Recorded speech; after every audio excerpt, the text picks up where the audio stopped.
আমার অবজারভেশন 2026-27 পর্যন্ত একটা অর্থনৈতিক মন্দা চলতে পারে। বলবে কিছু কিছু লোক যে ভবিষ্যৎবাণী করতে যাবার, এটা ভবিষ্যৎবাণী নয়। আপনি বর্তমান সম্পর্কে খবর রাখেন না বলেই বর্তমানকে আপনার ভবিষ্যৎ মনে হচ্ছে। আমাদের অনারেবল মিনিস্টার যারা আছেন ওদেরকে জিজ্ঞাসা করেন, তাদেরকে জিজ্ঞাসা করেন, তারাও বলছেন যে 2023 সাল থেকে 26 সাল খাদ্যমন্দার মধ্যে যাবে। দেখেন নাই, তারা এই কথা বলছেন কারণ তারা বুঝতে পারছেন ওয়ার্ল্ডের অবস্থা ভালো না।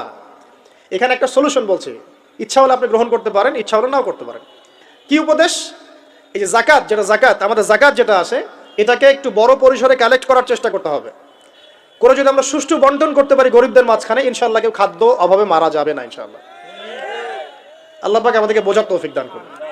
এর পাশাপাশি তারা যেটা বলেছেন, ইকোনমিক সেকশনের লিডার যারা আছেন তারা যেটা বলছেন এটা ঠিক বলছেন। তারা বলছেন কৃষিভিত্তিক অর্থনীতির কথা বলছেন, এটার সাথে আমি 100% একমত। কারণ আল্লাহ পাকের কোরআন, এই কোরআনের মধ্যে বেশিরভাগ যে অর্থনীতির কথা এসেছে তা হচ্ছে কৃষিভিত্তিক অর্থনীতি। এটা কি জানেন? হয়তো জানেন না। কোরআনে যত ইকোনমিক সিস্টেমের কথা আসছে তার মধ্যে সবচেয়ে বেশি এসেছে কৃষিভিত্তিক অর্থনীতির কথা, তারপর ব্যবসা এবং যাকাত।